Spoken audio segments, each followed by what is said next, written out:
Class 9th में हम लोग फिजिक्स में मोशन पढ़ रहे थे। तो मोशन में हमारा जो नेक्स्ट जो टॉपिक है वो है ग्राफिकल रिप्रेजेंटेशन, कि कहीं कोई बॉडी अगर मोशन कर रही है तो उसको हम लोग ग्राफ से कैसे दिखाएंगे। बहुत सारे क्वेश्चन जो कि ग्राफ से रिलेटेड होते हैं उन्हें भी हम लोग सॉल्व करेंगे, लेकिन पहले हम लोग ये देखते हैं कि ग्राफ से संबंधित क्वेश्चन कैसे होते हैं, ग्राफ होता क्या है। तो हमने इसके पहले देखा था कि एक्सेलरेशन क्या होता था, ठीक है, और उसके पहले हमने देखा था कि वेलोसिटी क्या होता है, स्पीड क्या होता है, और हमने उसमें बताया था कि वेलोसिटी और स्पीड में एक छोटा सा डिफरेंस होता है कि वेलोसिटी जहाँ एक वेक्टर क्वांटिटी होती है, स्पीड एक स्केलर क्वांटिटी होती है। तो यहाँ हम लोग ये मान के चलेंगे कि वेलोसिटी और स्पीड एक ही है, क्योंकि हमारा जो नेक्स्ट जो टॉपिक है वो है डिस्टेंस टाइम ग्राफ। तो डिस्टेंस टाइम ग्राफ में वेलोसिटी या स्पीड दोनों एक ही होता है।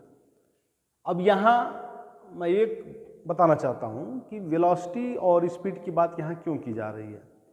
तो वेलोसिटी और स्पीड दोनों को अगर हम देखें तो दोनों में एक रेशियो मिलता है, वो डिस्टेंस अपॉन टाइम का होता है।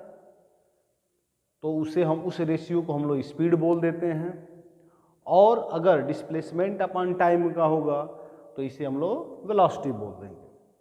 तो जो डिस्टेंस टाइम ग्राफ है इसी का रिप्रेजेंटेशन हम लोग देखने जा रहे हैं, तो उसके लिए हमें वेलोसिटी और स्पीड के बारे में जानना जरूरी है। तो ये आप जान चुके हो, इसको मैं पहले बता चुका हूँ कि वेलोसिटी या स्पीड दोनों का दोनों एक रेशियो होता है, डिस्टेंस अपॉन टाइम का या डिस्प्लेसमेंट अपॉन टाइम का। दोनों का यूनिट आप जानते हो, वेलोसिटी का होता है मीटर अपॉन मीटर पर सेकेंड, और स्पीड का भी होता है मीटर पर सेकेंड। तो हम लोग सीधी बात करते हैं अपने टॉपिक की कि ये कहना क्या चाहता है। तो ग्राफिकल रिप्रेजेंटेशन में हम लोग करते क्या हैं कि दो लाइन को ड्रॉ करते हैं। एक लाइन जो कि ये एक्स एक्सिस हो जाएगा, और दूसरा एक वर्टिकल लाइन जिसको वाई एक्सिस हम लोग बोलते हैं, ठीक है। तो एक्स एक्सिस पर टाइम को शो किया जाता है, टाइम जो है सेकेंड में है, और वाई एक्सिस पर हम लोग डिस्टेंस को शो करते हैं, और ये जो डिस्टेंस है वो यहाँ एस से डिनोट किया गया।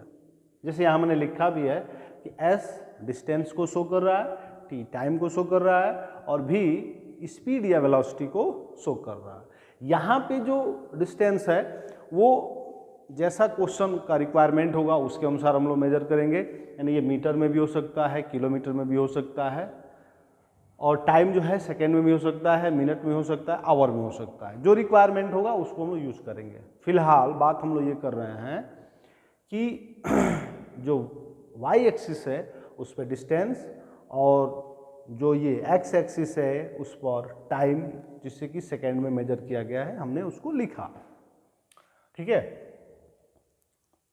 अब हम लोग ये समझते हैं कि क्वेश्चन कैसे देगा और कैसे हम लोग उसे ग्राफ पर रिप्रेजेंट करेंगे। तो मान लीजिए क्वेश्चन ये देगा कि एक बॉडी है जो कि पॉइंट ए पर है, और वो यहाँ से मोशन करते करते पॉइंट बी पे पहुँचा। तो ए से बी के बीच ये जो मोशन कर रहा है, उस मोशन को हम लोग डिस्टेंस टाइम ग्राफ में कैसे दिखाएंगे, ठीक है।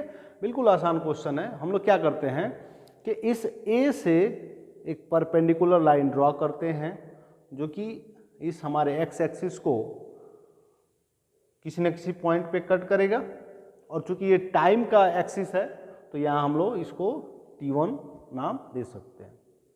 उसी तरह से यहाँ पॉइंट बी से हम लोग बिल्कुल वर्टिकल लाइन ड्रॉ करेंगे, यानी यहाँ पे 90 डिग्री बनाता हुआ स्ट्रेट लाइन, और ये एक्स एक्सिस पर है, टाइम के एक्सिस पर है, टाइम को t से दिखाया जाता है, तो ये हमारा t2 हो गया।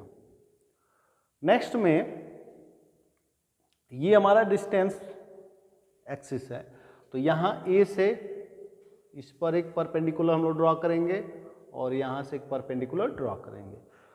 तो ये परपेंडिकुलर इस y एक्सिस को कहीं ना कहीं कट कर रहा है, तो ये डिस्टेंस है और डिस्टेंस को हमने s से शो किया है, तो इस पॉइंट को हम लिख सकते हैं S1 और इस पॉइंट को हम लिख सकते हैं क्या, S2।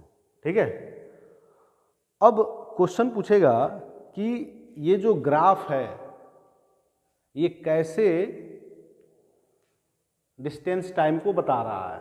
तो देखिए हम क्या करेंगे कि हम जानते हैं, वी नो दैट कि वेलोसिटी या स्पीड इक्वल टू होता है distance upon time. We know that velocity equal to speed upon displacement upon time और डिस्टेंस अपॉन टाइम, यानी कि एक रेशियो होना चाहिए। ठीक है।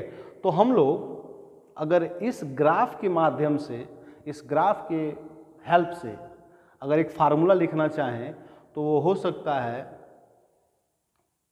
v equal to difference of time. Difference of time क्या है, तो इस B पे जब पहुंचा है तो वहाँ पे जो टाइमिंग है वो T2 है, और A पे है तो वहाँ पे जो टाइमिंग है वो T1 है, तो T2 माइनस T1 ये हो गया।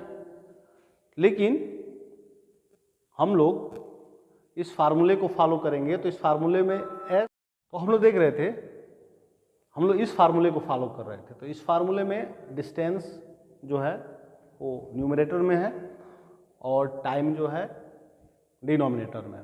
तो चलिए देखते हैं इसको, अगर इसके आधार पर देखें तो डिस्टेंस यानी ये बॉडी जब मोशन कर रहा है A टू B पोजीशन पे जब रीच किया है, पहुंचा है, तो जो डिस्टेंस है उसमें जो डिफरेंस आ जाता है वो S2 माइनस S1। ठीक है, ये डिस्टेंस का डिफरेंस हो गया, और टाइमिंग का जो डिफरेंस है वो हो जाएगा T2 माइनस T1। तो this is the new formula which related to the time distance graph, यानी कि हमारा एक नया फार्मूला है जो कि डिस्टेंस टाइम ग्राफ से रिलेटेड है, और इस पे हम लोग बहुत सारे न्यूमेरिकल प्रॉब्लम को सॉल्व करेंगे, और जो भी क्वेश्चन होगा वो ऐसे ही इसी पैटर्न पर दिया होगा। तो एक फार्मूला हमने ये देखा v equal to S upon T, उस फार्मूले से हमने ग्राफ के हेल्प से हमने एक नया फार्मूला जनरेट किया जहाँ v आपका स्पीड या वेलोसिटी है और S2 minus S1 this is the difference of the position of the body in the during the motion, यानी उसके इनिशियल और फाइनल पोजीशन के बीच का डिस्टेंस का डिफरेंस है, और ये टेकन टाइम का डिफरेंस है। ओके। अब यहाँ ये जो लाइन खींची गई है, यानी ये जो ड्रॉन लाइन है वो बिल्कुल स्ट्रेट है, this is the straight line, यानी कि ये जो स्ट्रेट लाइन है वो हमें क्या शो कर रहा है। कभी कभी क्वेश्चन सीधा सीधा इससे भी आ जाता है कि अगर कोई डिस्टेंस टाइम ग्राफ है और उसमें जो रिजल्टेंट एक्सिस, रिजल्टेंट जो लाइन है और बिल्कुल स्ट्रेट है, तो वो आपको क्या मैसेज देता है, आप उससे क्या सीखते हो। तो आप ये कहोगे कि ये जो ग्राफ होगा जिसमें कि लाइन, रिजल्टेंट जो लाइन है वो बिल्कुल स्ट्रेट है, अगर ठीक है बिल्कुल स्ट्रेट है, तो आप कहोगे कि this is the uniform speed और वेलोसिटी ग्राफ, यूनिफॉर्म स्पीड और वेलोसिटी ग्राफ, यानी कि जैसे जैसे बॉडी मोशन करेगा वो इक्वल इंटरवल ऑफ टाइम में इक्वल डिस्टेंस को क्या करेगा, कवर अप करेगा। तो यही हमारा यूनिफॉर्म स्पीड या वेलोसिटी का एक टाइम ग्राफ होता है। ओके। इससे रिलेटेड एक और है कि ये नॉन यूनिफॉर्म स्पीड या वेलोसिटी, जो वेलोसिटी टाइम ग्राफ क्या होगा।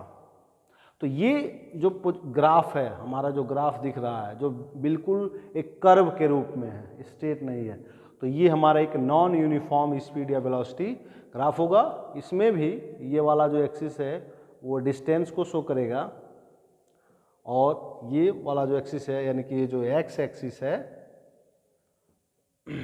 वो टाइम को शो करेगा, ये वाई एक्सिस है। तो वाई एक्सिस डिस्टेंस और एक्स एक्सिस टाइम शो करेगा। यहाँ ये कर्व क्यों बन रहा है, what is the reason for making curve, यहाँ कर्व क्यों बन रहा है? तो कर्व बनने के पीछे का कारण ये है कि वो जो बॉडी मोशन कर रही है वो डिफरेंट टाइम में डिफरेंट डिस्टेंसेस को कवर कर रही है। यानी कि हो सकता है कि फर्स्ट आवर में वो 10 किलोमीटर को डिस्टेंस को कवर करे, तो नेक्स्ट आवर में वो 2 किलोमीटर डिस्टेंस को कवर करे, ठीक है। तो इसलिए ये जो ग्राफ बनता है वो डिफर कर जाता है, कर्व हो सकता है, ये ऐसे भी हो सकता है, ठीक है, ये कैसे भी हो सकता है, ठीक है। तो हमारा नेक्स्ट जो वीडियो होगा वो वेलोसिटी टाइम ग्राफ से रिलेटेड होगा। अभी आप इससे पढ़ेंगे, इसका जो न्यूमेरिकल प्रॉब्लम होगा, जितना भी क्वेश्चन न्यूमेरिकल का है उसका हम लोग एक अलग से वीडियो बनाएंगे। पहले हम लोग सिर्फ कॉन्सेप्ट को सीख रहे हैं, ठीक है, ओके।